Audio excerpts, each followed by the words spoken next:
Good morning. Welcome, welcome, welcome. It's so wonderful to see everyone and to bring awareness to heart disease and to explore strategies to help our community members prevent early illness and death from this number one killer. Amen. And so we thank you for coming out today. We bless you. We have a tremendous panel that is prepared to share information with us. We have organizations here today that are represented that represent so much of the good of who we are as a health community, the good of who we are as community agencies, public health agencies, as well as foundations, and we are significantly grateful for that. There are times that it can seem overwhelming, and there's nothing we can do to fight a disease that has fought our parents and grandparents for decades before us. I would like to imagine that all of us know someone that has diabetes, that has been impacted by high blood pressure, or that has died from a heart attack or stroke. And sure, we can't do anything about aging or having a family history of risk factors for heart disease, but there are things that we can do as a community to address the lower risk factors. How many of us believe that today? I know we all do. This morning we are here to discuss what we can do as a community to address heart disease in Cleveland. I thank you all for being here this morning and thank you for joining into our conversation. And we just bless you for being here today and we give you thanks. Let's pray and thank God for the organization, the American Association of Black Cardiologists, our Cleveland Spirit of Heart Health Community Forum members, and all of those. Thank you, Mount Sinai Friendship United, to all of those who have come to serve with us today. Let's pray. God, we honor you for this day. We give you thanks and praise for all that you've done in our lives. We thank you for the gifts, the skills that are represented in this room. We bless you for the commitment to give heart-healthy opportunities to our community, that we might live and live a life that is healthy and whole and forward-thinking. And so I bless today this meal. I bless Dr. Kersey and all of our conference members and panelists. Thank you again for this wonderful joy of bringing us together. I pray in your name, amen.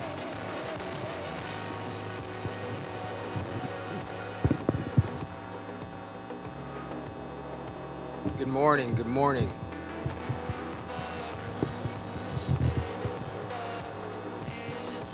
I'm energized already. As I sit around and we walked around and I saw the sidebar conversations that were taking place around something that we all know, we all been touched by. So this is going to be an exciting day, and I appreciate the pastor and the Reverend Dr. Matthews for inviting us into his home. So this is the Spirit of the Heart Leaders Forum for Cleveland. It's hosted by my friends in the back, representatives of the Association of Black Cardiologists Incorporated. I'm a long-standing member for several decades. Mount Sinai Fellowship United Church, Dr. Reverend C.J. Matthews has allowed us to come into this, I think you all agree, this beautiful and blessed sanctuary. By training, I'm a vascular surgeon by day. By night, many of you know, on the telephone and on conference calls, I'm an advocate, and I firmly believe that it's my calling. As a resident of Cleveland community and as a vascular surgeon, each day I see firsthand the devastating impact that cardiovascular disease and health disparities have on our community. We're all here today to shine a bright spotlight on the personal and the community toll of heart disease. And what do I mean by personal toll? I mean that no one needs to raise their hand, but I can look at each one of you and I know that there's someone, a family friend, a family member, there's someone, no matter what age you are, no matter where you are in life, no matter what your economic status is within the community, there is someone within your circle of influence that's been impacted by heart attack, stroke, diabetes, all of the things that we'll discuss today. This is really a convening effort to focus our collective efforts on reducing this what we call in medicine preventable, and what I say socially is an unnecessary death when one of our family members dies 5, 10, 15 years younger than in other communities. Our coordinated efforts are necessary to address the #1 killer of individuals in Cleveland and in the United States, and that is heart disease. So I'd like to thank all of you for joining this community forum. Lord knows it's Saturday, it's springtime in Cleveland. There's a lot of options that you have. There are kids, there are graduations, it's the end of the week. There are a number of things that you can be could be doing, but you've elected to join us this morning because you consider this issue very important, and we appreciate that and don't take that for granted. In addition, I want to extend a special thanks to the forum planning team, Ms. Tissy, Ms. Brianna back there from the Association of Black Cardiologists. They are not local residents. They flew into the city from Chicago and from Maryland to support the program, and as Dr. Matthews and his team will attest, they've been very supportive in helping us plan this event. And of course, I want to thank Dr. Matthews and his team that he brought out to support the event today. Your efforts are appreciated. And programs like this would not be successful without the continued support of all these partners. And again, we consider this an opportunity to convene today. This is not us panelists, this is not anyone talking to the audience, but this is a first step towards creating collaborative partnerships. ABC has set the table in the Cleveland Heart and Vascular community, Cleveland Clinic. Other partners in the community will take the baton moving forward. So I'll be serving as the moderator for your program today, and Dr. Matthews has already blessed us in his sanctuary for being present today. I think we're going to start off the morning by heading over, fill your plates, grab something to drink, return to your table, and then we'll start the formal program. So again, thanks all of you for attending this morning.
All right.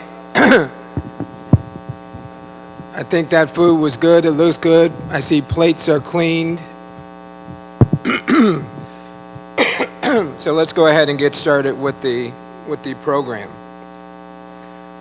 So I think for some discussions like this, although I don't want to get too academic and too didactic today, I think it's important to start with a level set around this issue of cardiovascular disease, because when we hear this term, we all have a different connotation.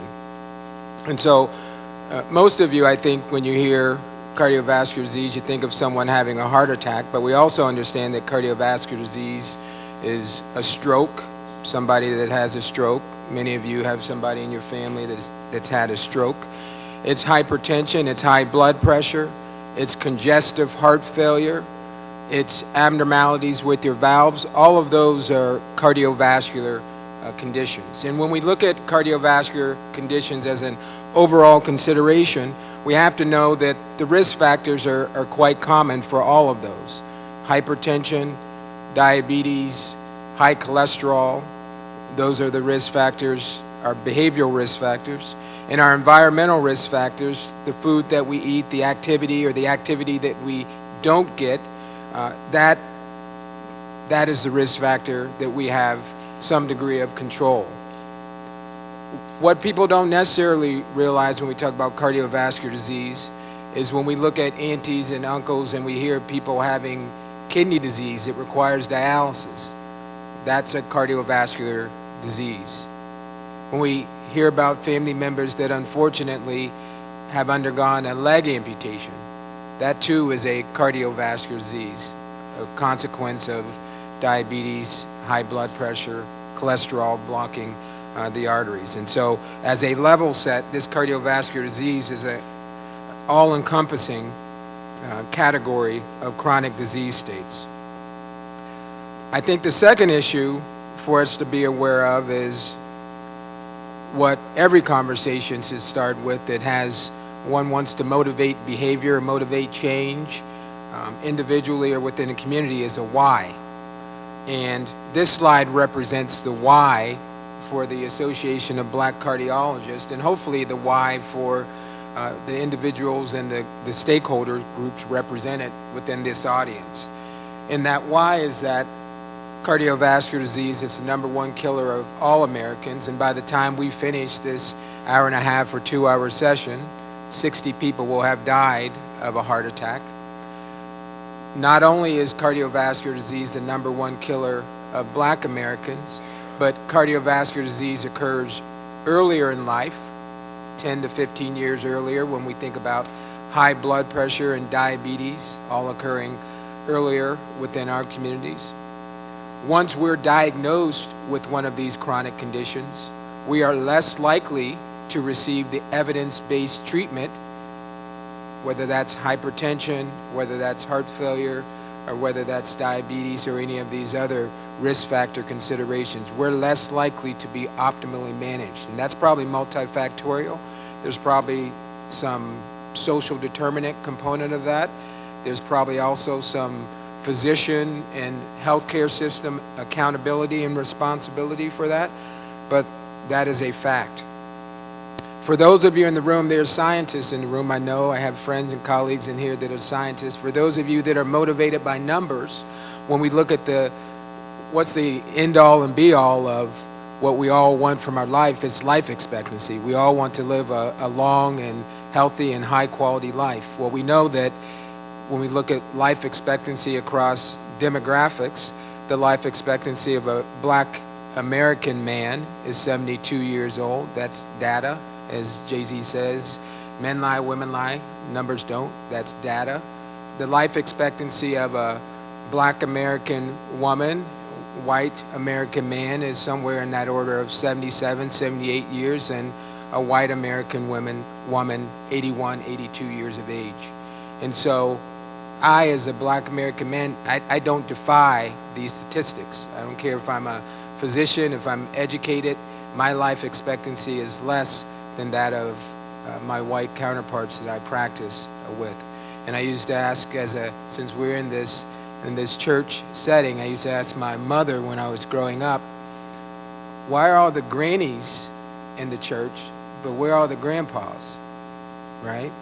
And we see that. Every church sees that. You have the mothers of the church that are aged and alive, and you have the fathers of the church that have died prematurely, in many instances from heart attack, stroke, or in some instances cancer.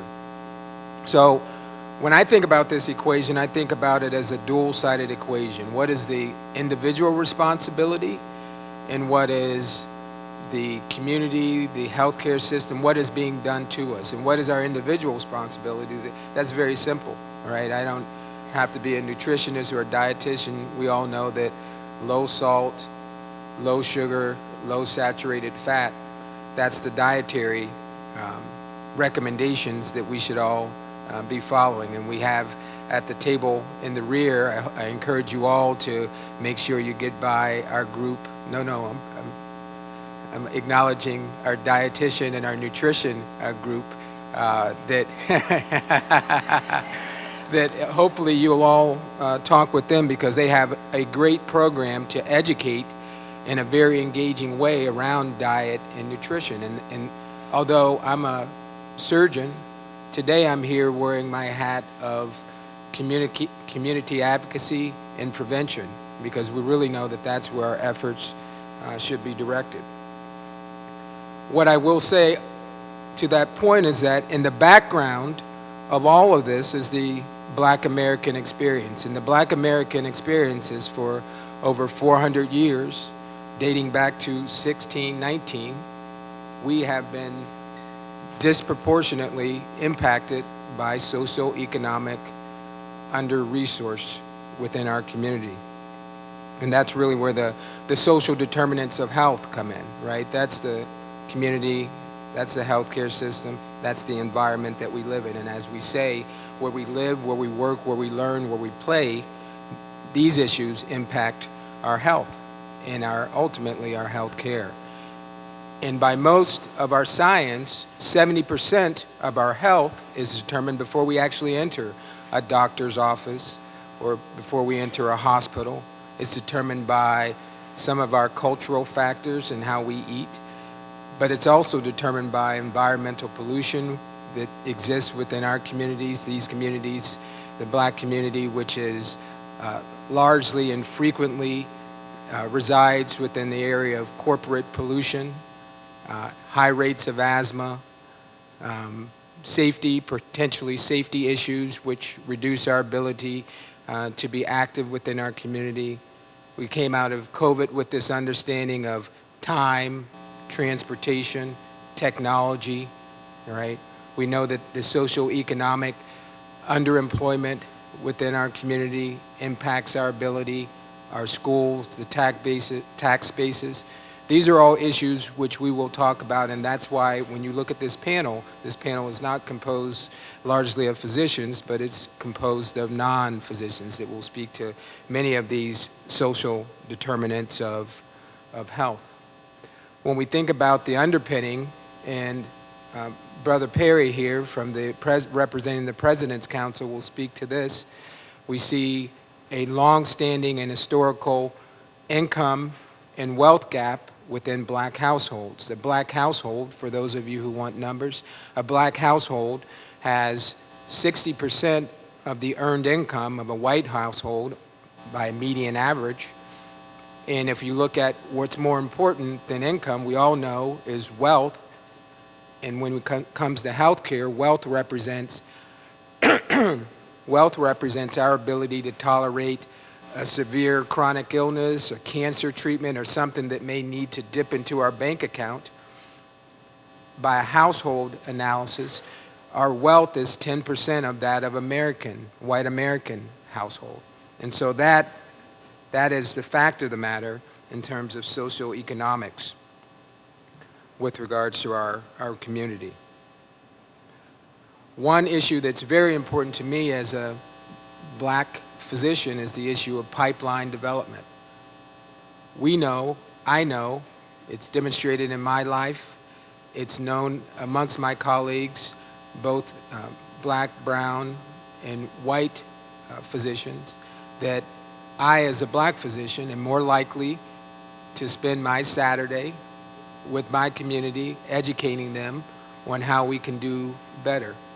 I'm more likely to come back to a community and practice in a community where I can treat patients that look like me.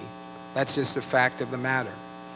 I'm more likely to spend that extra 5 minutes in a what we call culturally competent and cultural humility way to listen to a concern or a complaint by a patient. I'll do that for all patients regardless of race or ethnicity. But we know that concordance suggests that that communication is more likely to take place in a way, again, harking back to our recent COVID experience, lead to that patient accepting if it's a recommendation for a colonoscopy or a breast screening, something that they may be skeptical about, if it's a recommendation for a vaccination, a flu vaccination or COVID vaccination, they're more likely to accept that recommendation based upon maybe that extra time that I've spent in acknowledging their concern, the validity of their concern, and giving them an appropriate discussion. That's very important. I will say that when we look at 13.5% of Americans are black Americans, only 5% of physicians are black. The numbers just don't work out. And so I'm also providing a role in a valuable service, I guess you will, in some degree of value to my colleagues when I discuss with them that, hey, you know, when you're talking to an elderly black person, they really don't like to be called by their first name, right? Auntie Smith doesn't like to be called Josette. That's a liberty that is historically has some historical underpinnings. That's some degree of cultural competence and humility that it's not that person's fault. They may think that they're being friendly. But when I explain to them that, nah, that's, when I go to church, I don't care. When I see Reverend Dr. Matthews, I say Reverend Matthews. When I see one of his daughters, his twin daughters, I say Pastor Matthews. That's just the degree of respect that I believe that they're owed, and I adhere to that. Lastly, I will say an issue of advocacy. You know, we had recently, I'll make the analogy of the social justice movement that occurred during the pandemic. We had athletes using their voices and their platforms to say, no, that's not right, we need to do better. And we had some people disproportionately from certain news channels saying, just shut up and dribble, stay in your lane, right? And I think that some people probably say that about physicians that stand up, but as a black and as a brown physician, we are more likely to go out when there are policies that are impacting our community to advocate within the community, to appeal to stakeholders, to advocate at both the local municipal level, the state level, the government level. And as we all know, and I'll end with this comment, and I don't want to make this a political day, but this is 2024, and 2024 is a voting year. And there's no more important way to impact your health, your health care, the socioeconomics of your community than to vote. And I've heard people talking over the past 12 months, 24 months that they're not enthusiastic about the options and that they may, quote unquote, sit this one out. But we all know that when you sit it out, you're actually voting, right? When you sit it out, you are actually voting, right? And so we have voting registration today. We're not here to disclose party affiliation, but we are here to say that the policies that impact your community, those social, those political efforts impact your personal health and the health of your community. And so we must do all that we can to weigh in on those issues. And so in summary, we hope for today to be a day of robust dialogue. This is the first of many conversations And again, we appreciate you showing up. I do want to go through some slides that represents my Association for Black Cardiologists, for which I'm a proud member. Richard Allen Williams was the founding president. God bless Richard Allen Williams. Dr. Williams is 88 years old. I sat with him in a board meeting 2 months ago, and he is a Harvard graduate. He is as clear today as I would guess that he was 50 years ago in articulating his comments and his thoughts. He is someone that has led me down and guided me down this pathway of health disparities and how I should participate. This organization has been renowned for many decades in leading the efforts on health disparities. This is our newly elected president who will continue to do so. And this is 50 years of activities. There is no other professional society which has been so active in the Black American community and advocating at every level for our well-being in this #1 killer of our community for cardiovascular disease. These are our strategic pillars, which I've touched upon: the issue of pipeline diversity, the issue of supporting our community with convening events like this, where we literally bring resources into a community, identify partners. I have one of our future partners in the room in the Make Them Know Your Name Foundation, who you will hear from later this morning. But this is what we do. And I appreciate Dr. Matthews for becoming a partner for the Association of Black Cardiologists. Robust resources. I would invite all of you, especially the stakeholders within the room, to visit our website at ABC so that you can utilize our resources. Dr. Mattina, one of my colleagues, cardiovascular specialist in the obstetrics arena. Sometimes we think about cardiovascular disease as being a disease of the elderly, but as hopefully I've explained to you, it's a cradle to grave disease process. It impacts infant and maternal mortality. And so there are robust efforts within ABC on infant and maternal mortality, and she'll talk to you about how those issues are infecting our community. I wanted to finish with this and wrap with this. I have students that come up every summer from the Morehouse School of Medicine pipeline. They're usually undergraduate students or students that are headed into medical school. And they spend the summer with me, they shadow me, they do some research, they visit the community. I try to give them a network so that they'll be successful in navigating the medical school process.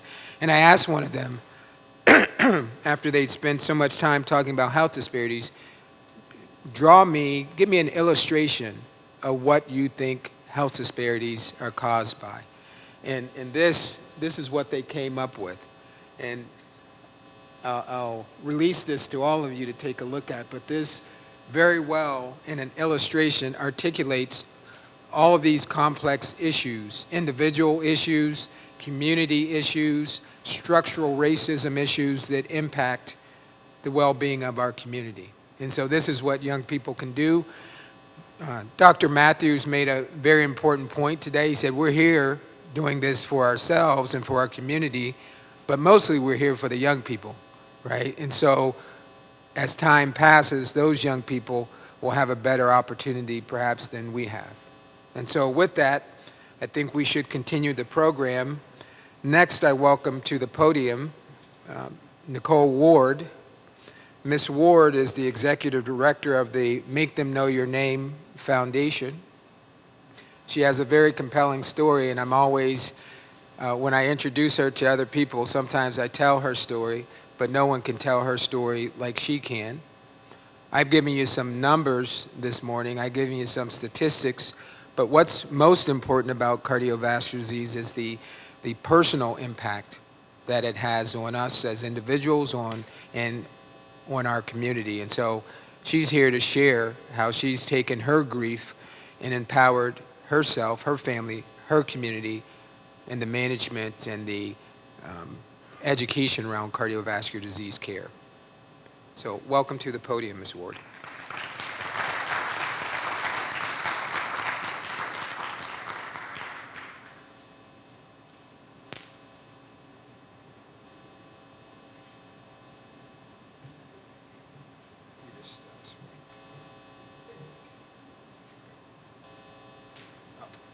Let me do one more thing. I just really want to touch real quick because this is very part of the important task of acknowledging these 7 steps of a healthy heart. And as you can see, we've touched on most of these, and they make a lot of sense based upon that conversation. The idea that we need better access to health care, and what better access means is that if you have a job that has health care benefits, you're more likely to have access. But listen, we as physicians, we as healthcare systems have to be in the community and meet our patients where they are. We can't expect them to necessarily come to us, but we have to go to them. We have to know our numbers, our cholesterol, that's our personal responsibility, our diabetic number, if we're our fasting blood sugar, our hemoglobin A1C, if we're diabetic. We have to know our cholesterol, our lipid levels, and we carry around these cell phones and we spend a lot of time scrolling on social media, but these cell phones are also tools to our personal care. Regular exercise. I look at folks in this room getting ready to maybe this afternoon walk a 5K, and I know that you all believe that's important. We have Catrice Minor representing the city of Cleveland in our effort on community engagement around tobacco cessation. The black community has for many, many decades been the target of targeted marketing and advertising activities around tobacco use. Now it's moved online to your children with regards to digital advertising to your children. This is extremely important within our activity today. And most importantly, spirituality, right? That's why we're here today. This is community. We know that community, groups that have a community, some degree of social support, and a network, we have this concept of a blue zone. Those are communities that do better. And so when we support one another, we do better. So that's very important. Now, Ms. Ward. Good morning, everyone. As Dr. Kursky said, my name is Nicole Ward, and I am the Executive Director of the Make Them Know Your Name Foundation that was started by our family and I. I'm also a mom. I have 2 sons.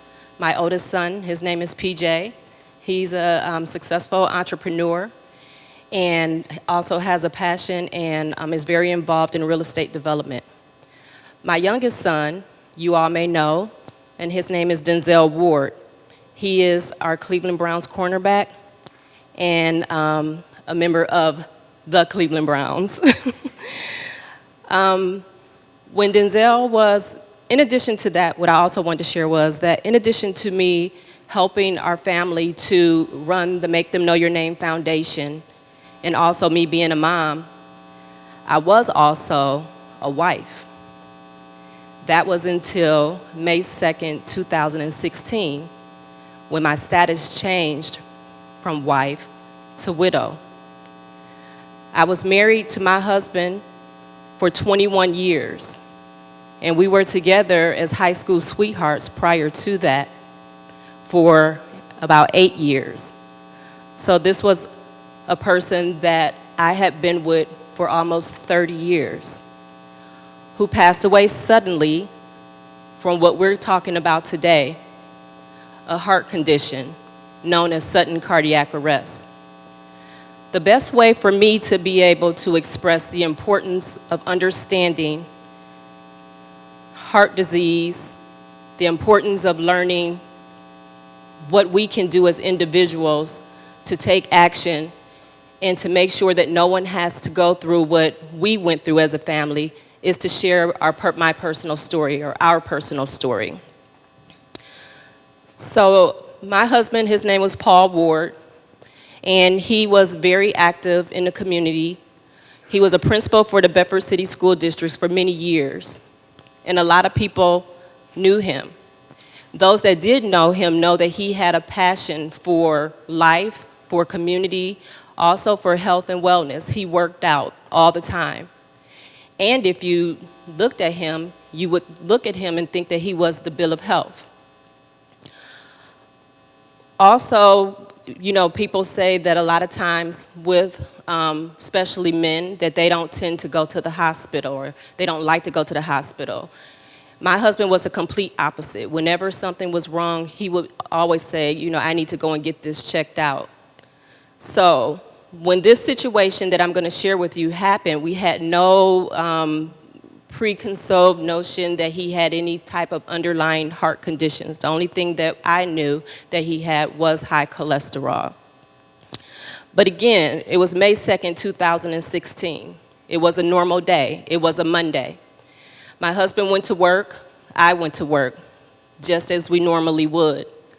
I shared with you just a moment ago that he was into fitness. He always liked to work out, and he was very supportive of his staff. He was very supportive of his students in school. Prior to this day, he had came home and he had shared with me that one of his staff members were going to be starting a spin class, and that he wanted to support and that he wanted to go, and he asked if I would join him. Me personally, I wasn't always into fitness. I would work out sometimes and then I would fall off. But one thing about my husband is that he always tried to encourage me to work out whenever he could. So when he told me that his staff member was going to be starting a spin class and if I would join him, when he asked me this time, I said, yes, I will. I will attend the spin classes with you. We probably attended a handful of time. I went to every class with him, and it was probably like 5 or 6 classes prior to this date that we had went to the spin class at this local gym. Then on May 2nd, 2016, he had called, and he was, as he normally would, after work, and he was like, well, I'm wrapping up and I'm getting ready to head to the spin class. Are you going to join me?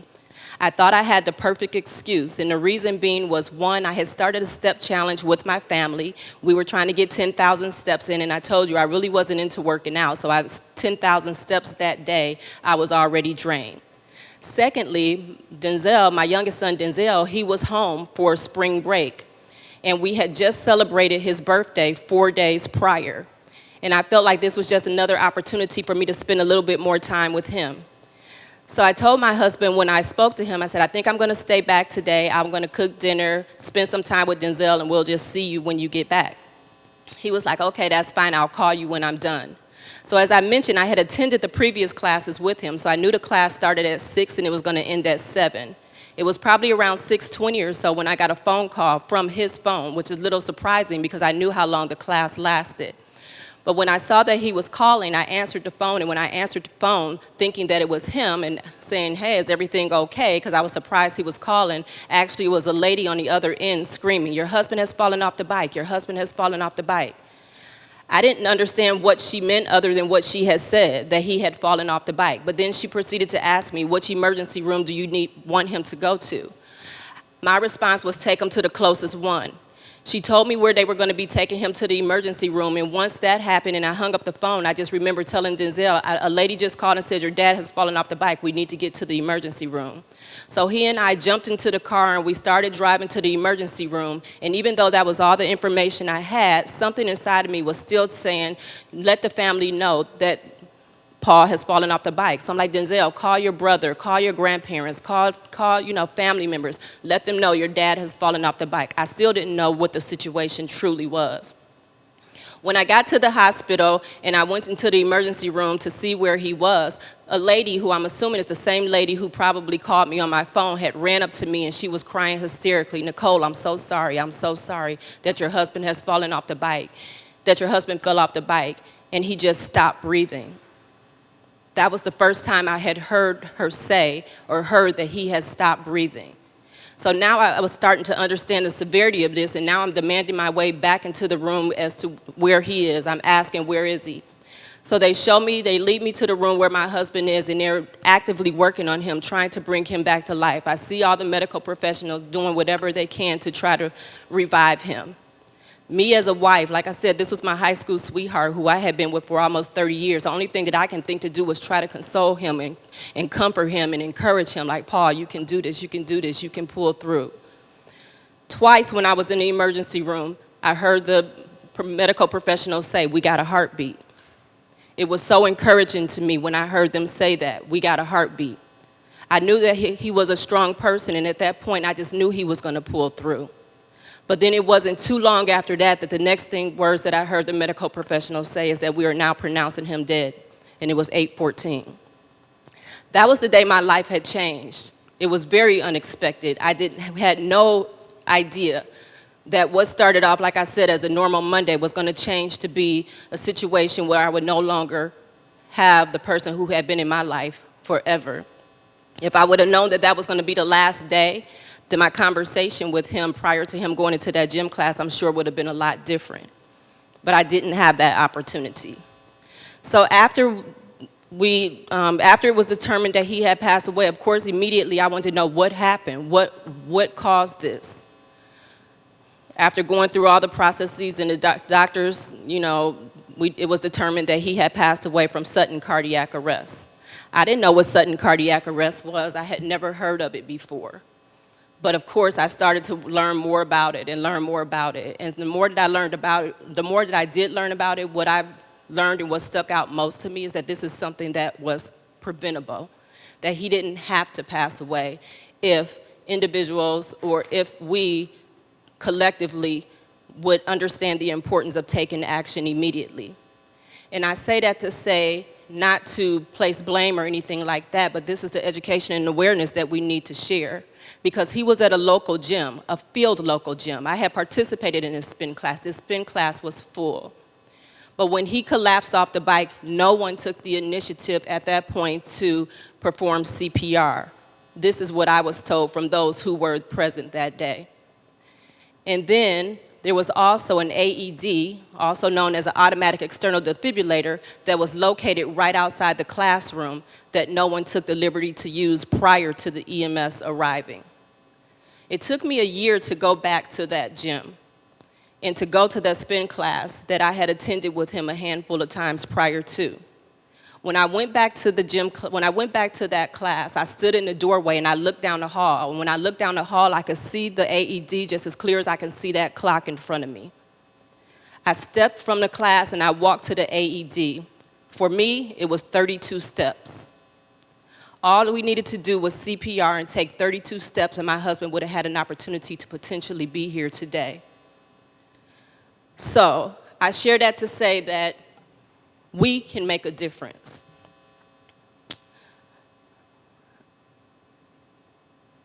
So I'm not going to use the slides because I think the phone died, but I'll just continue going. But we can make a difference. Heart disease continues to be the #1 killer in the United States. Not only is heart disease the #1 killer in the United States, but half of the deaths that are associated with heart disease is directly related to sudden cardiac arrest. We have the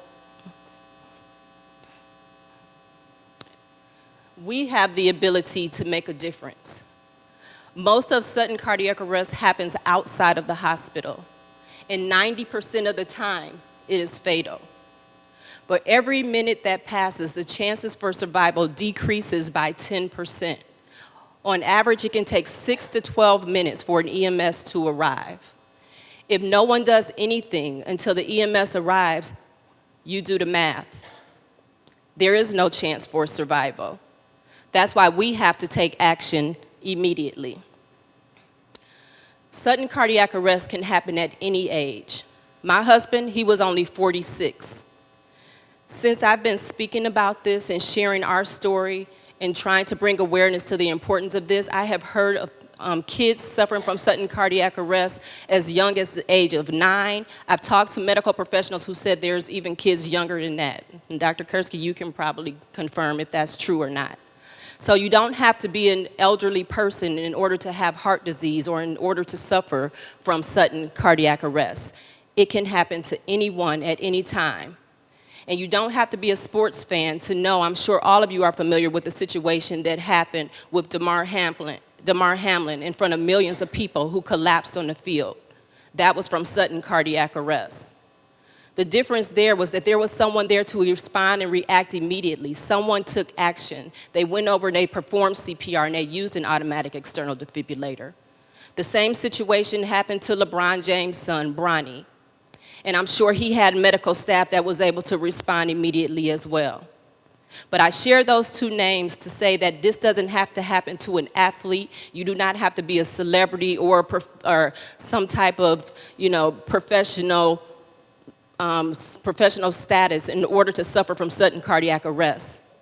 This is happening to everyday people like you and I. And not only is it happening to everyday people, but it's happening every day. Every day, every hour, every minute. Dr. Kursky showed a slide every second. But we have the ability and we have the power to make a difference and to change those statistics. That's what really encourages me and motivates me, is that I know that this is something that we as people have the power and have the ability to change. It's just a matter of us taking action and learning the basic steps of CPR and how to use an AED. Because CPR and AED is underused. A lot of people say they know it, they've learned it a long time ago, but yet and still they have fears as to doing it. You know, am I gonna break a rib? Am I gonna be sued? All of these, there's a lot of myths that are associated with it. An AED is mounted on the wall. I told you there was one at the gym. It can be very intimidating, but it's very easy to use. We have to let people know and educate people to say that you do not have to have a certification or any special credentials to use an automatic external defibrillator. Anybody can use it. I've seen cases where the language says for trained professionals only. No, any of us in this room can use an AED, press the button, and it'll tell you exactly what to do. It takes no formal training and education. Of course, you want to have training so that you're doing it effectively, but you don't have to be certified in order to use these techniques and help save a life. I wanted to share this slide because I know Dr. Kursky already talked about how we as blacks are disproportionately affected by chronic diseases, and heart disease continues to be one of them. Yes, February is Heart Month. And I know we, as the Make Them Know Your Name Foundation, we did a whole campaign, you know, around that and trying to bring awareness. But the point that I want to make here is that we are affected at much higher rates than other races. But it's not just February that we have to focus our attention. We have to focus our attention every month of the year, 365 days of the year. But it is still very important to know that black men and women are more likely to die from out-of-hospital cardiac arrest. And women are more likely to suffer as well. You know why they're more likely to suffer? Because when someone suffers from sudden cardiac arrest, the question becomes like, can I rip open her blouse? You know, is it okay for me to expose her breast? So if a woman suffers from sudden cardiac arrest, a person is less likely to help that woman if she's a woman and she's black than anyone else, simply for those reasons. But again, it goes back to the education and the training and letting people know that it is okay. And I'd rather you expose my breast and do chest compressions than to let me lay there and die. The Make Them Know Your Name Foundation, these are some of the things that we try to do in the community. So we started the foundation in 2019. We've had over 20 events that we've had put into place since then, where we try to meet people where they are in the community.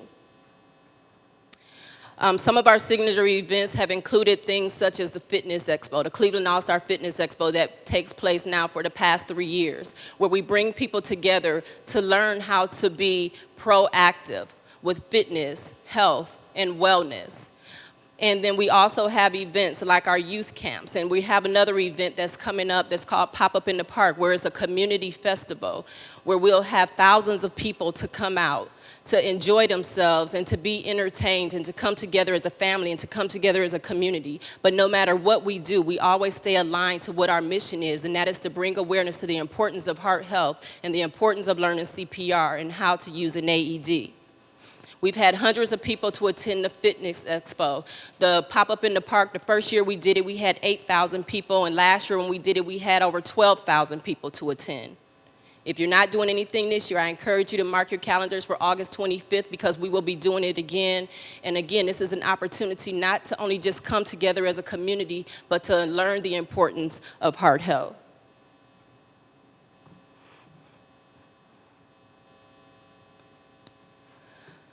In addition to that, it's important that we also try to affect legislation.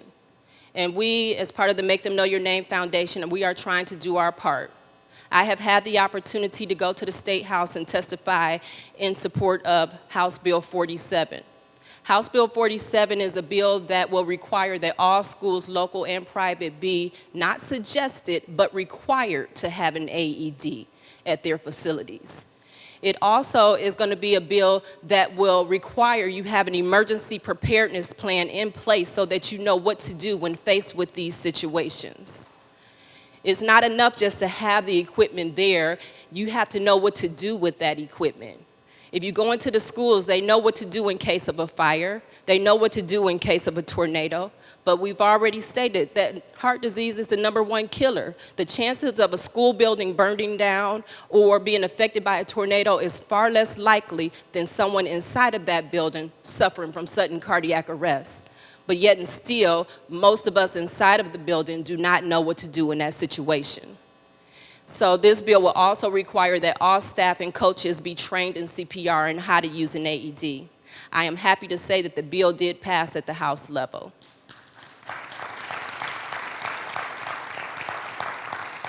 And so now we have gone back and we have provided our testimony so that we can move it on to the Senate. And so our hopes is that it will pass in the Senate and that it will become state law. This is just some of the activities and community outreach that we have done as a foundation. I've shared with you some of the signature events that we have. Partnerships are important in working with each other, and so I'm so grateful that Dr. Kursky and Reverend Matthews that you invited me here today to share our story and that we're able to collaborate and work together, because that's the only way that we're going to be able to make a difference. So I did have one more slide, but I just want to share, again, as I mentioned, you know, in order for us to make a difference, it's about us coming together. It's about us working together. We are the first chain of survival. We are the first line of defense for an individual who has suffered from sudden cardiac arrest. If we wait for the EMS to arrive, again, we have waited too late, and that person probably does not have a chance. With sudden cardiac arrest being the #1 killer in the United States, I want to leave you with this. It's not a matter of if it's going to happen to you, someone you know, or someone you love. It's a matter of when will it happen to you, someone you know, or someone you love. So I encourage you, and don't you want to be prepared in order to help that individual, or don't you want that individual or someone in your family to be prepared to help you? Thank you.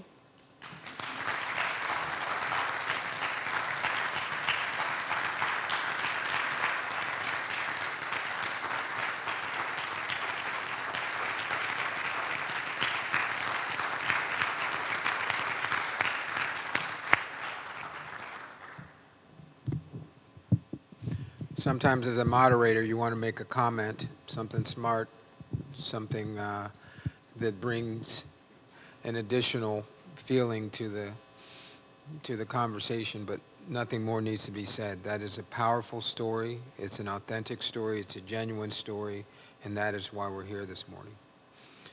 Next to the podium, I'll have Dr. David Margolius. Dr. Margolius is the Public Health Director for the City of Cleveland. We've talked about public policy and its impact on our communities, and he's here to give you an overview of why that's so important. Thanks, Dr. Margolius.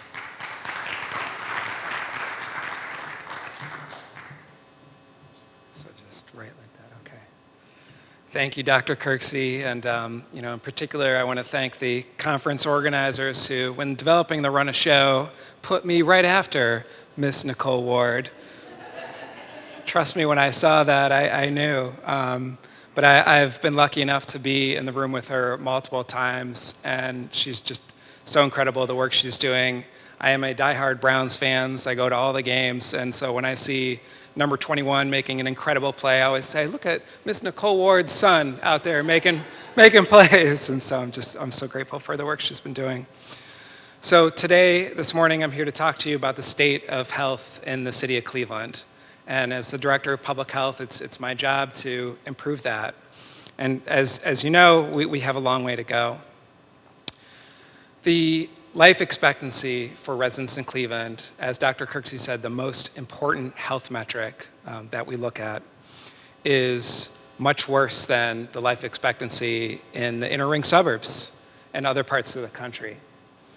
And What's cut off there that you can't see is racism, not race, is what's killing residents in the city of Cleveland. The life expectancy between black residents and white residents has not closed over the last 40 years. And too often when we learn about that statistic in healthcare where I came from, race is attributed. Maybe it's genetics. Maybe it's, something about, black people. But I'm here to talk about how it's structural racism in society that is creating that life expectancy discrepancy and disparity. That plays out in two, but not only two, major ways. The first is the wealth gap. The white-black wealth gap over time has not closed. For every $1 that a white family has in generational wealth, a black family has 12 cents. The other force at play from structural racism is segregation. So in Cleveland, there is a predominantly black side of town and a predominantly white side of town. That compounded with that wealth gap has created neighborhoods in Cleveland with concentrated poverty that have been segregated to mostly black residents. And so the combination of that wealth gap and segregation creates conditions from racism that takes decades from the lives of our residents. And in the next few slides, I'll show you examples of how that plays out. The first is smoking. Cleveland has an adult smoking rate of 35%, which is one of the highest in the country. The smoking rate in the rest of the country is now down to 11%. 20 years ago, it was 20%. 20 years ago in Cleveland, the smoking rate was 20% or 30%. So the rest of the country from 20 to 11%, Cleveland from 30 to 35%. And that's not by accident. In the 1970s, it became illegal for cigarette companies to advertise on television and radio. At that point, it was widely known that smoking kills. And around that time, the smoking rate across the country started to decline. And so tobacco executives got in a room in North Carolina and said, we've got to find new customers. Who are those new customers going to be? And they made a decision at that point that their new customers would be youth, kids, people in poverty, and black people and other oppressed demographics. And they specifically mention in their evil marketing plan that they're going to go to predominantly black cities like Cleveland, they wrote down Cleveland, and hand out free menthol cigarettes and arrange an entire marketing targeting campaign around advertising menthol cigarettes to black residents in poverty and youth. And so back then, of people who were black who smoked, maybe 5% smoked menthol cigarettes. Today it's 90%. In 2009, when every other flavor of cigarettes was made illegal, was banned to be produced throughout the country, an exception was made for menthol cigarettes because the policymakers did not want to be perceived as racist. And so instead, they let the tobacco companies continue to be racist. In Cleveland, there are nearly 600 tobacco retailers. That's one for every 600 residents. This is not by accident. This is intentional. Of our public schools, nearly 4 in 5 have a tobacco retailer, convenience store that is just flooded with flavored tobacco products and flavored vapes within 1,000 feet or 2 blocks of 4 out of 5 of our schools. Smoking isn't the only thing that kills in Cleveland and leads to these disparities. We also have a major problem with access to full-service, healthy restaurants or retail stores, like grocery stores. And so you can see from this map that there are huge areas where the only place to get food are gas stations, convenience stores, those same tobacco retailers, which is very different from what we're seeing in the inner ring suburbs. This is what some of those stores look like, and you can see what the targeted advertising on the outside of the store. Air pollution is another contributor to the disparities that we're seeing in our community. Red in this case is bad. It's kind of all over. And many folks assume that in our region, the reason that we have air pollution, they blame our steel factories and other industry. And they're not off the hook, but the number one contributor to air pollution in our region is motor vehicles. It's trucks, it's our cars, and the parking lot. Because when people get around in our community, too often are we getting around like I got here today in a single vehicle occupancy trip. And that's causing harm to our community. So as a result, sorry about that, Cleveland is that bar all the way at the top of that in terms of lung cancer deaths per 100,000 residents. The other names on that bar graph are other cities, our peer cities, like Indianapolis, Milwaukee, Louisville, Detroit's down there somewhere, but Cleveland is number one in terms of lung cancer mortality. And Cleveland, as you saw, is really high with cardiovascular deaths as well. In 1 year, we lose about 1,000 residents to cardiovascular deaths. That's 1 out of every 4 deaths in our community. This is a map that's just showing where we see cardiovascular death in our community, and it's not just, of course, the east side, it's all over our community in terms of where mortality from cardiovascular death is happening. Some of those neighborhoods are highlighted there. And so it is racism.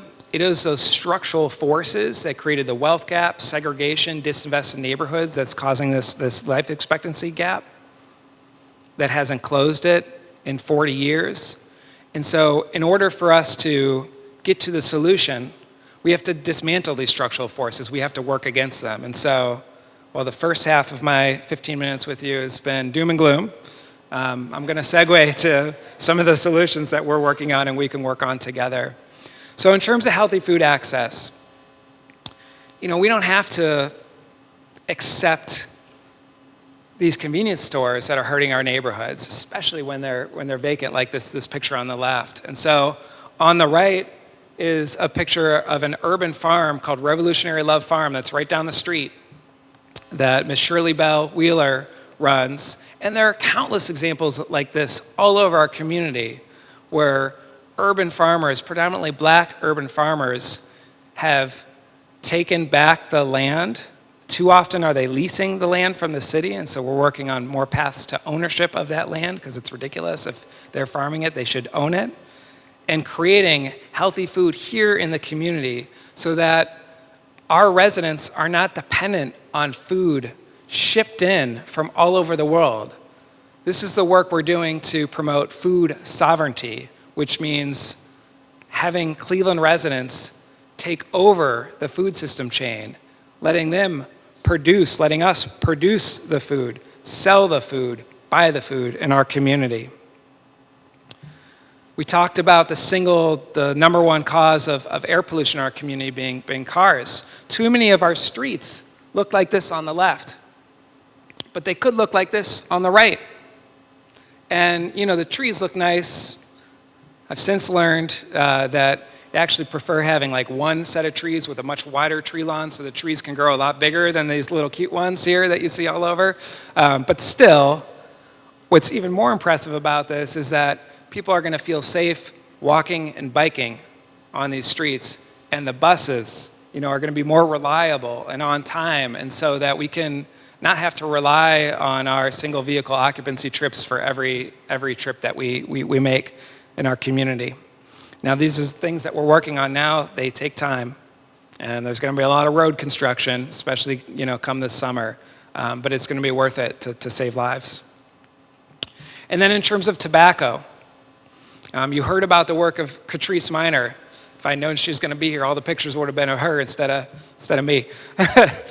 But we're out there in the community doing this work, running education campaigns on the fact that Cleveland's smoking rate is so high that that's not by accident, that was intentional racial, racist targeting from tobacco companies. We've done events, in the radio, on TV, at City Hall, in the community like this one. Dr. C.J. Matthews has been a part of this.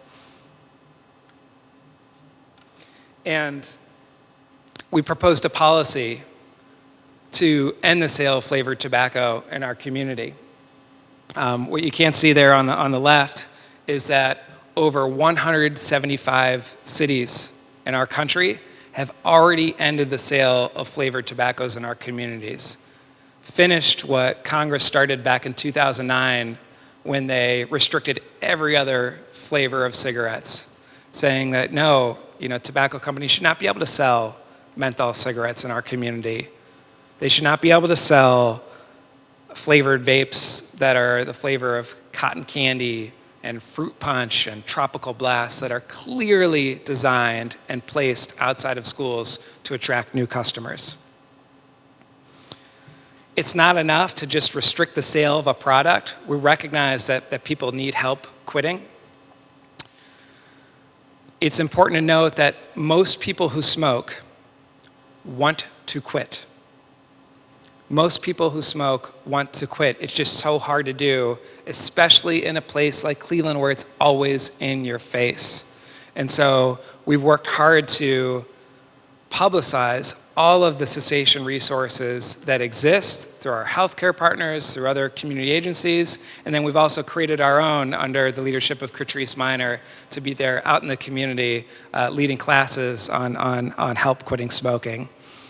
Anybody who is thinking about quitting smoking, if you have loved ones, in addition to all these resources, they can pick up the phone and call 1-800-QUIT-NOW, 1-800-QUIT-NOW, and then it'll get you on the phone with someone who's a trained coach who will help walk through how to quit smoking and give you free nicotine replacement treatment like patches or gum to help you on your journey.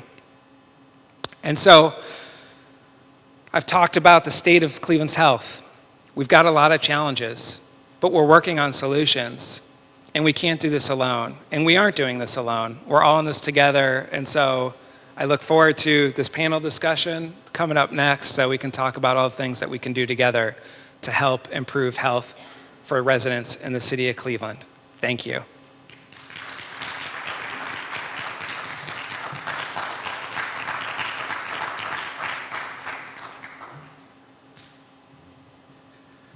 Thank you so much, Dr. Margolius. That's a fantastic overview.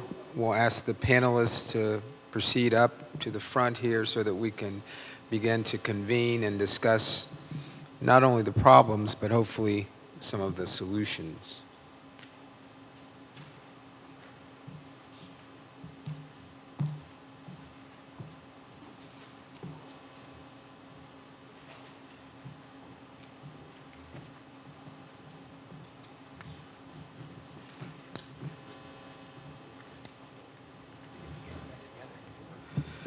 In the interest of time, I'm going to ask you maybe to take a look at the overview of the panelists so we don't have to maybe take too many introductions here. You can see their names and their titles up here.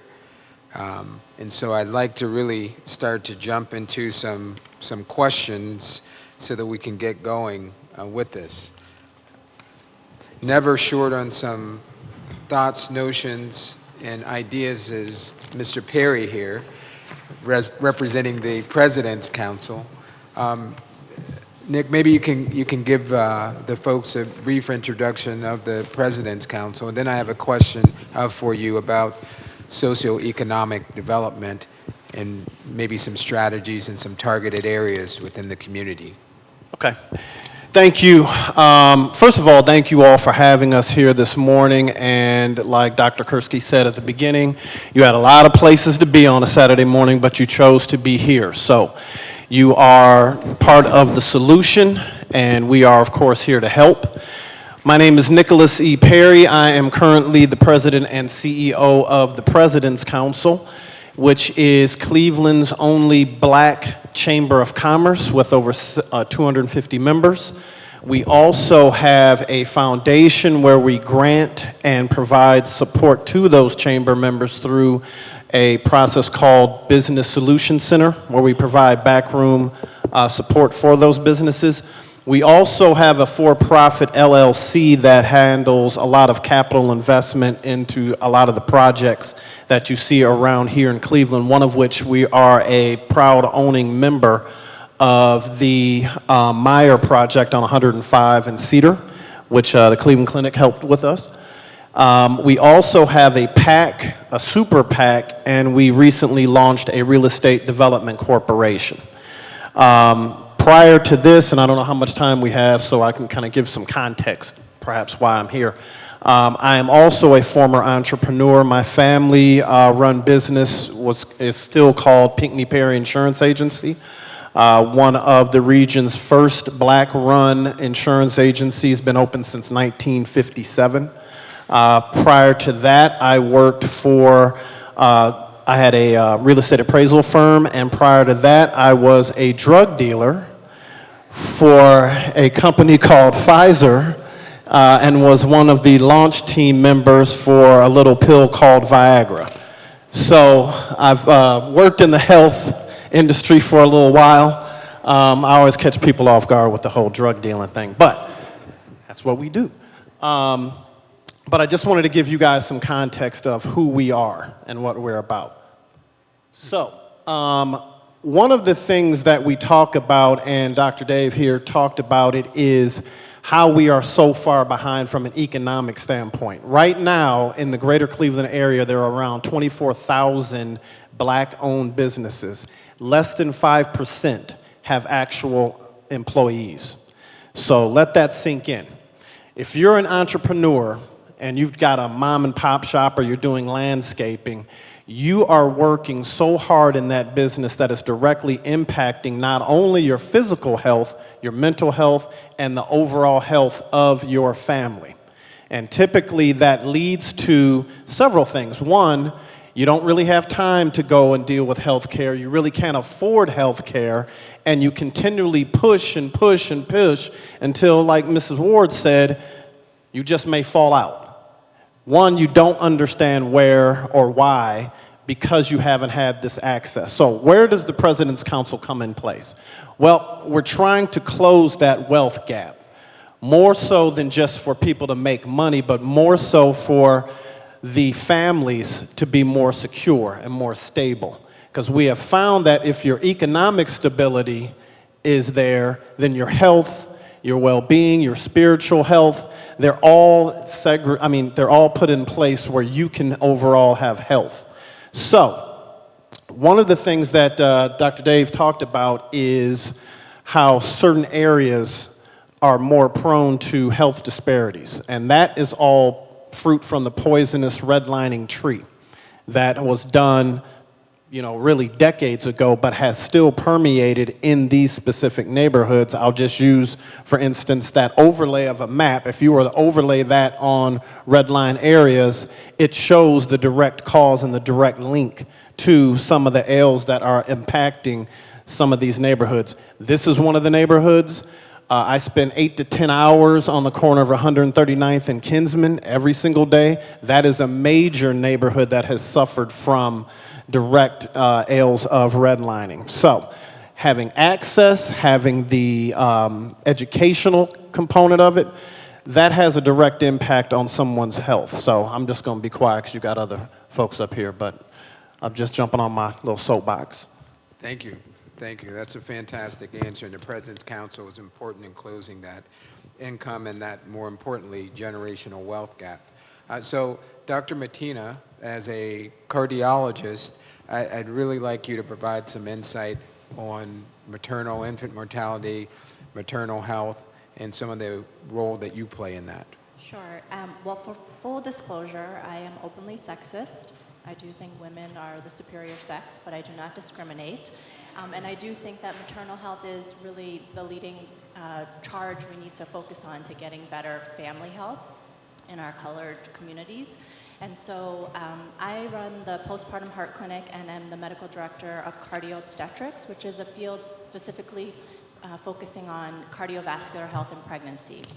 Here in the United States, we have maternal mortality numbers that are equivalent to Afghanistan and Sudan.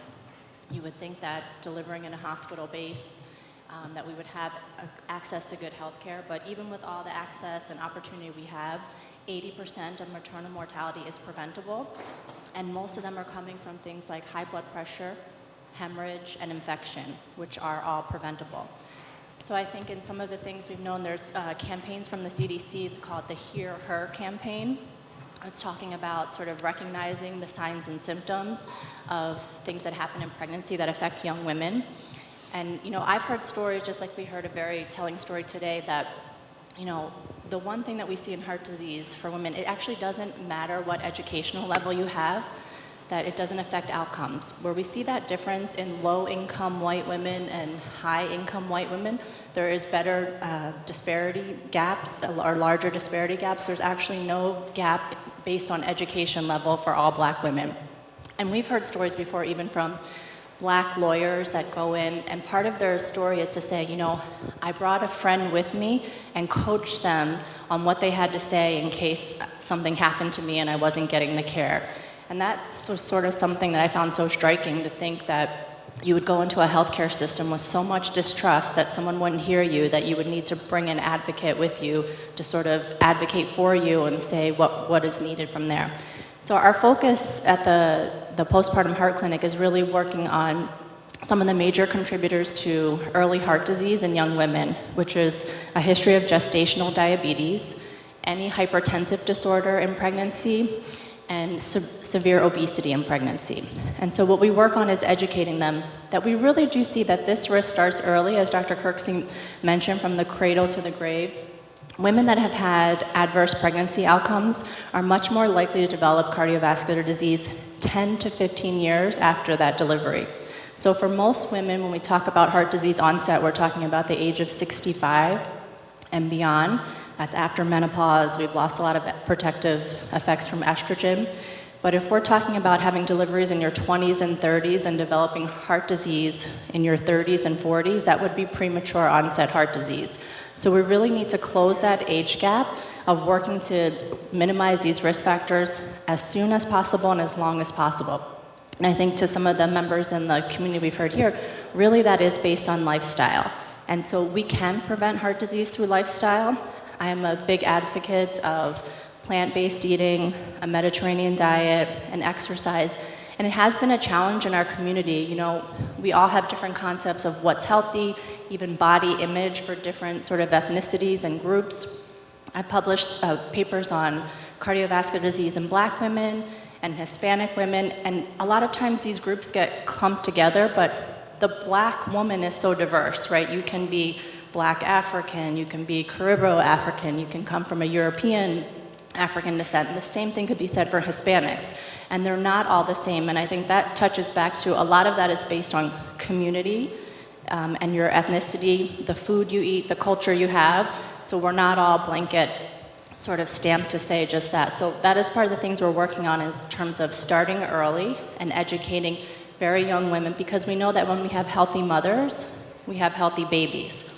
A woman that has gestational diabetes is also passing on increased risk of diabetes to her baby. And we are probably in the generation where our children are not going to live as long as us because they're getting diabetes, high blood pressure as adolescents, right? And we can't expect to have chronic disease for 40, 50 years and live to 72. So we really have to work on healthy families, and I think the mother primarily is the head of a lot of family healthcare. They're in charge of the healthcare for the family, so we can support healthy mothers. We make healthy families as well. Thank you. That's fantastic. So, Dr. Bailey, maybe we can come come on down the line. Dr. Margolius laid out many of these social determinants of health, and you, as the Director of Community Engagement, are dealing directly in not just acknowledging them and documenting them, but you are addressing them in many of the efforts. So maybe you can share and talk about that. Thank you. Happy to share. It's on? Okay. Happy to share. I work for the Cleveland Clinic in the area of community health equity. And as was laid out earlier, we know that 23-year life discrepancy. We understand the issues that surround the main campus, which is sitting right in the middle of one of the highest poverty areas. And so we have a team that's been put together to be boots on the ground to really go out and work with the community to ensure that we hear their voice and we can solve some of those issues. Our team was the one that brought in the Myers grocery store on East 105th. That took over 5 years to do by listening to the community voice saying that we live in a food desert. And as you heard Dr. Margolius say, most of the residents or the children shopped at the gas station for their food. And even if we tried to provide them healthy food, they weren't cooking it. And so we're trying to do things of that nature to provide healthy food in the community. We're putting in Nourish pantries in our hospitals and in key areas where there are food deserts. Those will be prescription type pantries, so if you have diabetes or hypertension, you can get a prescription to get fresh, healthy food and not just processed food. Our team works really hard to support Dr. Matina's work. We stood up a center for community health workers. We've hired 20 people right from the community who look like the community, who can work with those high-risk mothers for up to a year until that baby is born, because in Cleveland, the infant mortality rate is horrendous, and so we have babies that don't even live to be a year old. We partner with other community partners because we can't do it all ourselves, so with Birthing Beautiful Communities and First Year Cleveland, so that those moms that she talked about can have a doula or a midwife to advocate for them when they're going into the hospital to deliver, and then we follow them after that to make sure that they stay healthy. We too offer classes based on the high needs that we see in the community health needs assessment: cancer, hypertension, diabetes, tobacco cessation. We offer classes. The clinic has seen fit to invest in us being on 79th and Quincy, so we put in a full primary care clinic there, mental health, cancer, we have a mammogram suite for people who can walk in and get a breast exam. And we offer wraparound services because, as you heard Dr. Kirksey say, 70 to 80% of your health is really the social determinants. And so if you can't get to the hospital, we provide transportation. If you have food insecurities, we will make sure that you get food. And we're trying to protect the most vulnerable, high-risk population that lives in this area. Those are just some of the things that we're doing right now. I particularly like this idea of the community health worker, the navigator, someone that bridges that gap, someone that's looks like the community, is delivering a message that resonates with the community. I know that the folks from the support team and program team, Ms. Tissy and Ms. Brianna, are going to talk about the community health worker program, the CHAP program, which they're collaborating with Reverend Matthews and Mount Sinai, and those are great opportunities, again, to bridge that communication and make the healthcare system more accessible. If I could just add to that, we offer certification for community members if they don't have a certification, which is under the Board of Nursing. If we get them in, get their hours, we train them, and we also pay for their certification so that they don't have a barrier in doing that. And that's important because, again, one of the other social determinants is work. And so there's a lot of workforce development being done so that we can pay people a living wage and get people into jobs so that they can not have to worry about some of the things that they worry about. Next, just add real quickly. Go ahead. At the importance of community health workers, and I think in partnering with faith-based community organizations for pregnancy care. If you think about historically, even down south and other rural areas, most women didn't deliver in a hospital. You had a doula or a midwife. You would call and you would deliver at home. And then we kind of institutionalized delivery care. It had to be in a hospital, in a sterile environment.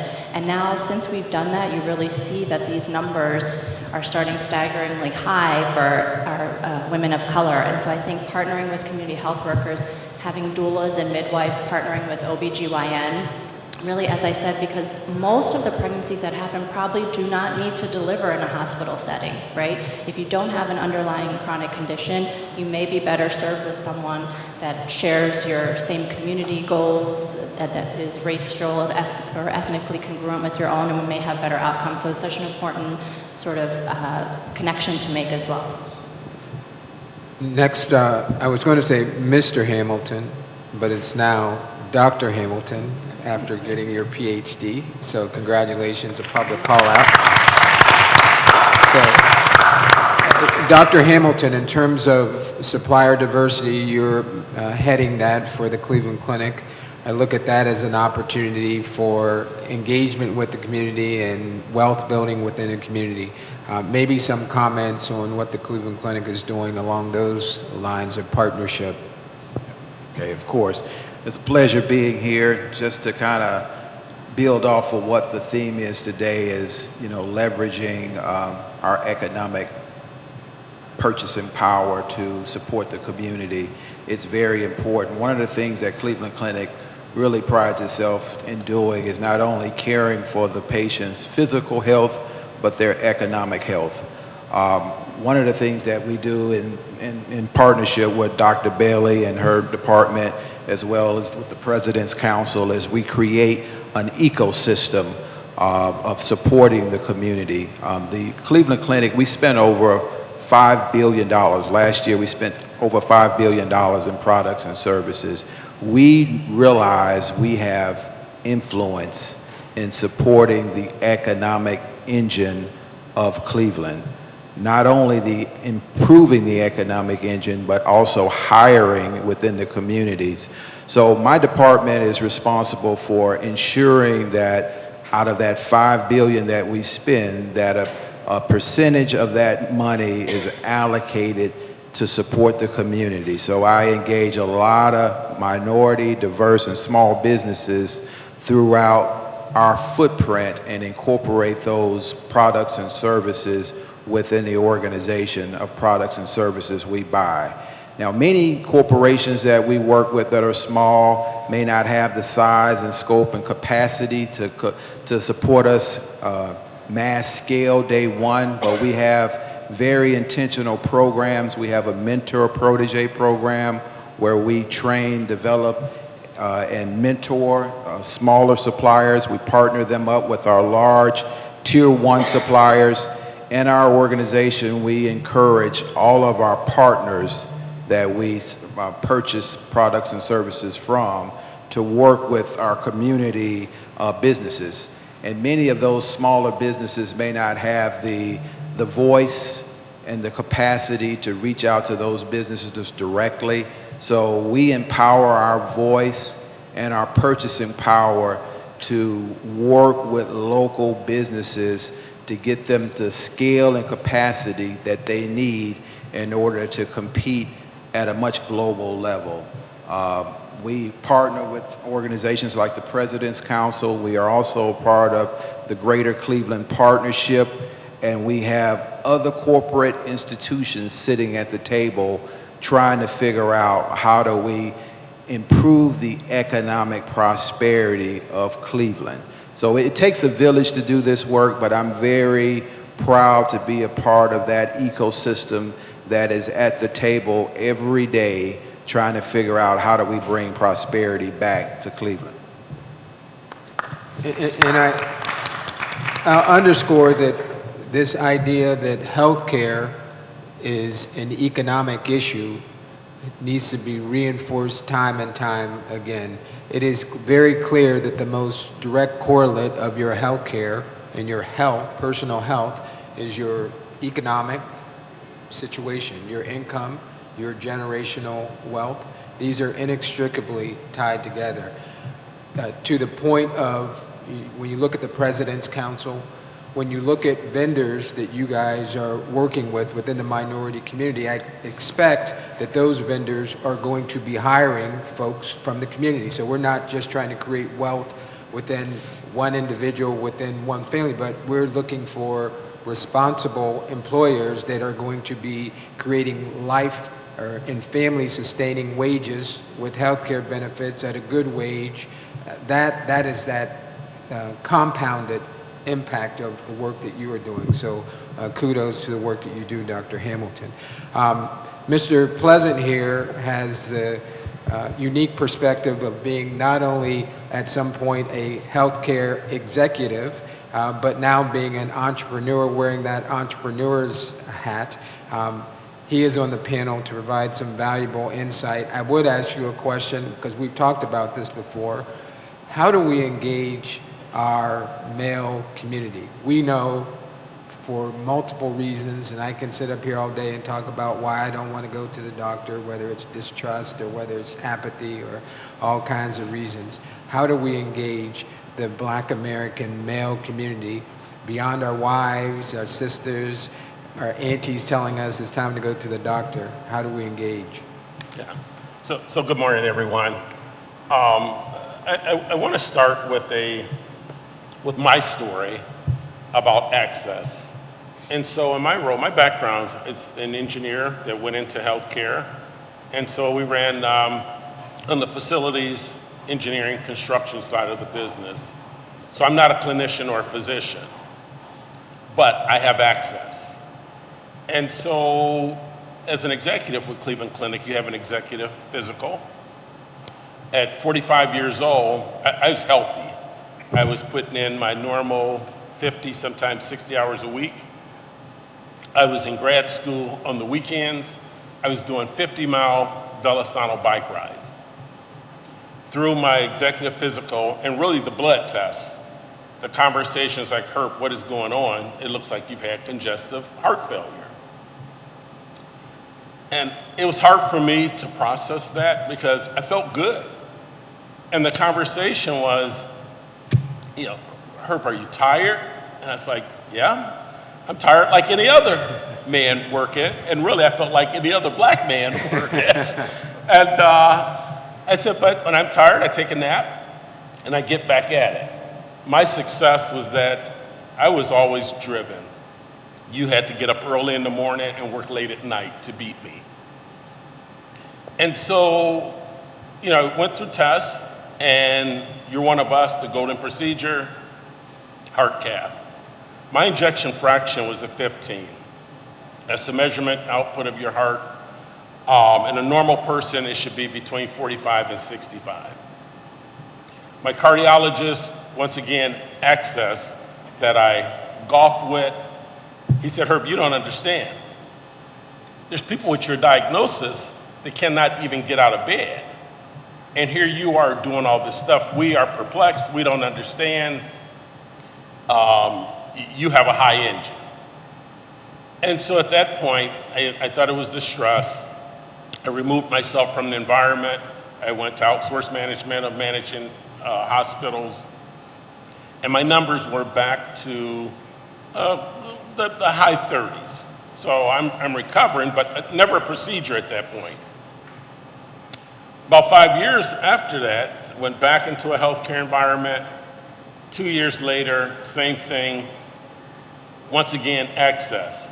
I actually met Lee, Coach Kirksey, Dr. Kirksey in the community center. And just being a great dad, we had a conversation, and then we got to know each other.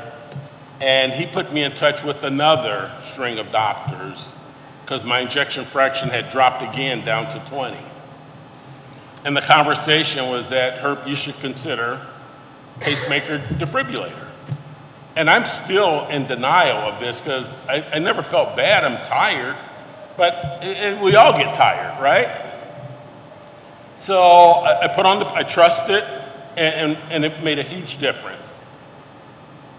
Blackface, I'll say this, real brother, talking to me, and I put on the parachute, I took the leap, and even the surgery, 45-minute surgery, 2-inch incision, I'm good.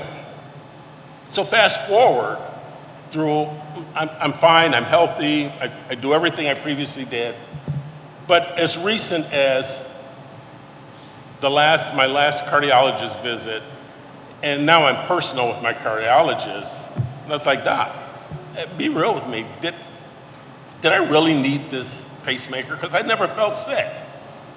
And he said to me in a very casual manner, he said, Herb, you would have died. And he said, is that what you wanted to hear? And I said, yes, hell yes.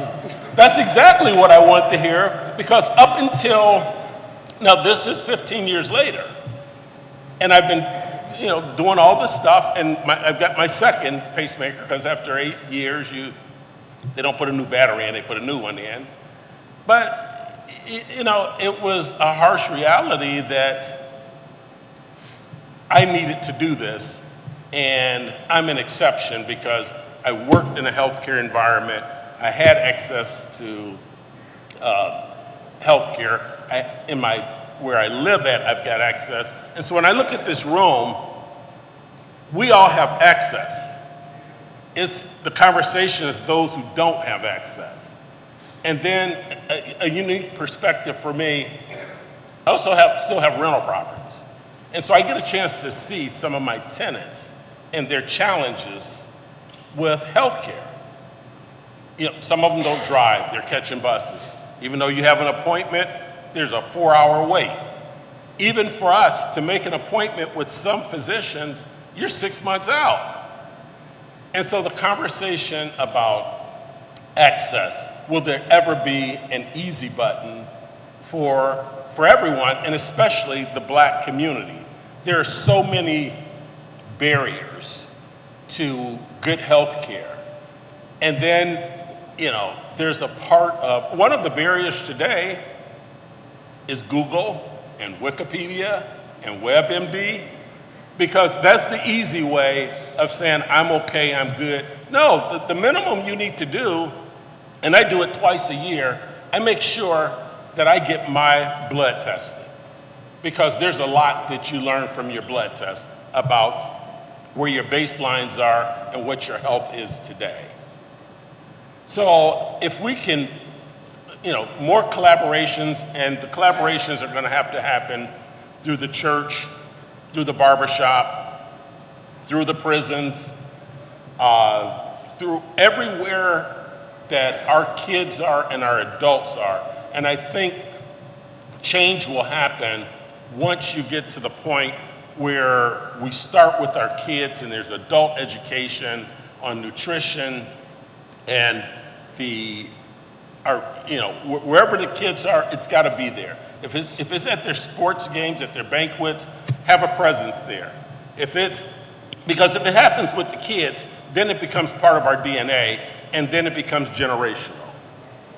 So I don't want to take up all the time, but I can speak with passion from this because this has been my experience, and I look at how blessed I am to have had just the friends and family and the community that I have, but everybody doesn't have that. And so I think more energy, more time needs to be spent with those that do not have that, and to make it just a little bit easier. Thank you, Mr. Pleasant. So we have about 7, 8, 10 more minutes. This is archived, right? I appreciate all of you who took the time out this morning on this warm day to come with us, but this will be archived, and Reverend Matthews has provided this video capability, and this will be disseminated to many people, and so this message will resonate. And so maybe I'd like to do a quick run-through of one ask, one idea, one thought that you have that you would like those out there to understand about how to engage to improve their individual health or the health of their community. And we'll start with Dr. Margolius from the public health perspective, from the city of Cleveland, or from you as a practitioner. You are a physician that provides clinical care. What would you encourage? Great, thank you. So my one ask is, when you see that Cleveland residents have unhealthy individual behaviors, don't blame those individuals. Blame the societal forces of racism and policy that have made those unhealthy behaviors the easiest choice. So in other communities that are invested in, the easy choice is the healthy choice. So hold us accountable at the city, hold the policymakers accountable to making the healthy choice the easy choice through better policy and investment in our environment. I would say use your voice, use your leadership to engage healthcare, nutrition, in every environment you go into. It's got to be in the forefront. It's got to be that important. And so if you're in a leadership role, just like safety should be a priority, your healthcare and your nutrition. And the measurable of what an organization values, if it's on their dashboard. You know, safety is going to be there because if you're not being safe, you're being reckless and you're being sued. Hold your organizations accountable to make healthcare a priority, and especially in the minority communities, because those are the have-nots, because they have the power and the resources to do it. I would say, whoa, I'll back up a little bit. I would say that the business community come together and really educate and provide access to their employees when it comes to healthcare. A lot of times, some of these individuals can only get health care through their business. And some of the environments that we create as business owners, it may be unhealthy, not from the physical standpoint, but from the mental standpoint. And what I mean by that is creating such a stressful environment that one, stress could lead to a heart condition, could lead to some mental issues, could lead to high blood pressure, bad eating, and not providing a safe, and I mean holistically safe, working environment for those individuals, who then brings that back to the family. And ironically, that's how Dr. Kursky and I met, talking about the executive physicals. And I simply asked the question was, does that physical also include mental health for, high-level executives who oftentimes are exposed to all the ails of that entire company, but also go home and take on a lot of what goes on at the family level. So I think that as business owners and people who are executives in that business, it's up to us to make sure that our employees, who oftentimes then has such a positive impact on their families and subsequently impact that community, it is up to us to provide that healthy working and having access to our employees. That's right. Mental and physical health parity, if you will. So, Dr. Hamilton. Yep, I would say my departing words is, I spent a lot of time on this subject. Matter of fact, this was my dissertation. I spent 2 years researching this in my dissertation. It's how corporations care for the community and how they can continue to make a profit, but all at the same time caring for the community.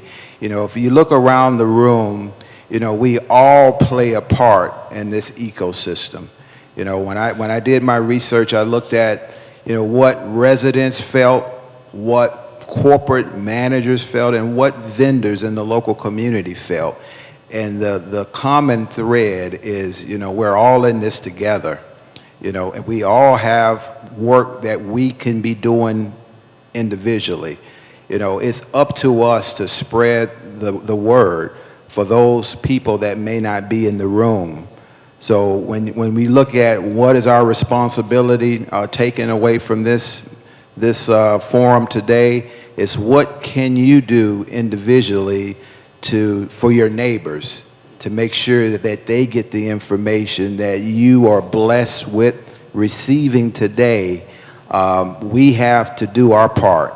I do my part every day in the work that I do to try to help minority businesses thrive, to be able to help people get gainful employment and to get livable wages so we can address some of these disparities. But you, as residents, community leaders, residents, we all have a sense of responsibility to do this work and to do it well. Thank you.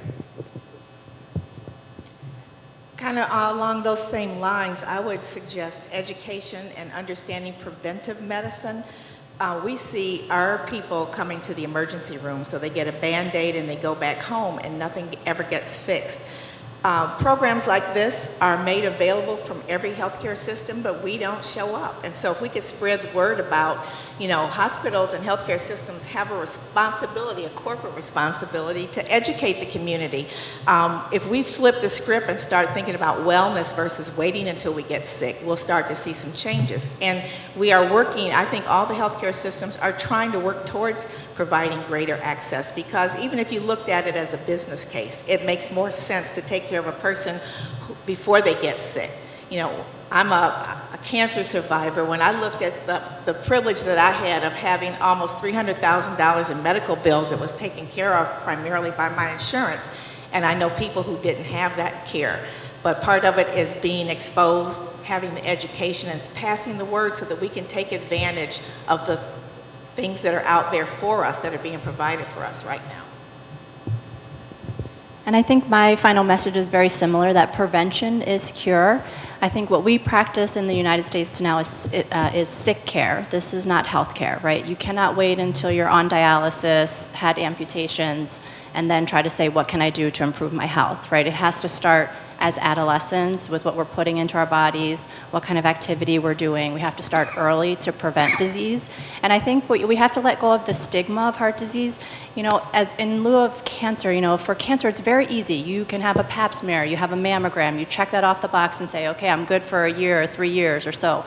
For heart disease, as we showed before, there are maybe like 7 things you have to go through every single day. Did I eat the right things? Is my blood pressure where it is? Is my sugar number? So people feel like it's something they did to themselves, right? I didn't eat right, I didn't exercise enough. So we have to let go of that stigma of heart disease and really say, just like we showed with the menthol cigarettes, food is targeted and advertised to make you eat bad things, right? There's a reason why Dunkin' Donuts is pink and orange, because that makes you want more sugar. There's a reason why the exact formula has been worked out for sugary beverages to make you not get sick, but still crave more. All of that is psychological warfare, right? So it's not your fault. We have to let go of the stigma and know that this is curable and preventable. That's a wonderful summary comment. Thank you so much to the panelists today. They could all, each of them individual, take an hour or more to talk. They're all very knowledgeable. This is a first conversation of many, and this is what Reverend Dr. Matthews and I have spoken about. If this is a one-off event, this has not been a success for us, and we have not achieved our goal. And this is to initiate a conversation with the support of the Association of Black Cardiologists. We are convening a community advisory council, and hopefully all of the panelists will be involved, and hopefully many of the stakeholders within the room will participate in that community advisory capacity to address this pandemic, really is what it is, of cardiovascular disease and how it's impacted our community. I'm going to have our program director, Ms. Tissy, is going to come up, and she's going to talk about our community health advisory, the CHAT program.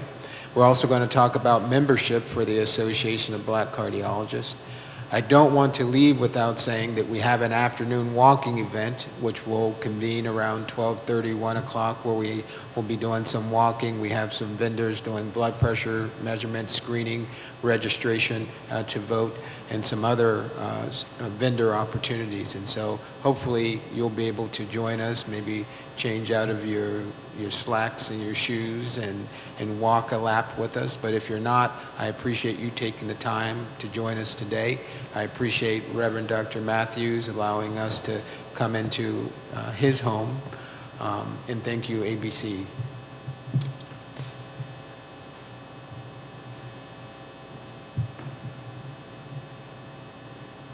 Hello, everyone. Before Tissy comes on, I'm going to go ahead and give a brief overview about our CHAT program, our Community Health Advocate Training Program. My name is Brianna Hudson. I'm the Director of Community Programs at the Association of Black Cardiologists. First, I'd like to say thank you to Dr. Reverend Matthews and his team, as well as Dr. Kirksey, for allowing us to partner on this event today. So our chat program is an opportunity for community members to become lay cardiovascular experts. All the things that we talked about here today, we equip our community members with a lot of different tools to have the educational background and resources to serve as leaders in their community to help alleviate some of the disparities that we talked about and that are also faced within the African American community. In front of you today, you have a QR code that says a post survey. If you are interested in learning more about the chat program, please feel free to complete that survey and indicate on there that you would like to learn more information. And one of the members of the ABC team will be in touch with you. So thank you again for being here today, and I will turn over to Tissy. Thanks, everyone. I'm Tissy Green. I'm the Director of Membership for ABC, and on behalf of ABC, thanks again for coming here today. Just a quick plug for ABC membership. You have a red postcard on your table. There's a QR code. If you scan there, you can learn more about our membership types and what membership would best benefit you. We're open to not only cardiologists in training, medical students and residents, but also other health professionals, allied professionals, and then any community member who's just interested in supporting the mission of ABC. Member dues go directly to everything we've talked about today, research and prevention and education for cardiovascular disease, diversifying the workforce in cardiovascular care, as well as advocacy and health policy and access and everything we discussed today. So if you're interested, take the postcard, scan the QR code. Thank you very much.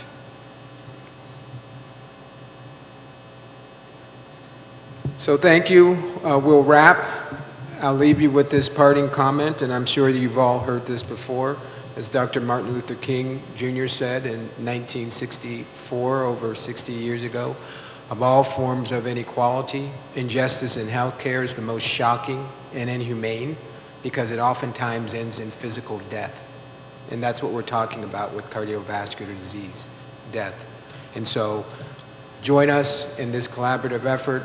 Once again, thank you, Reverend Dr. Matthews. Thank you to the panelists for joining us today. Thank you, ABC, and thank you to all of you. Have a great day.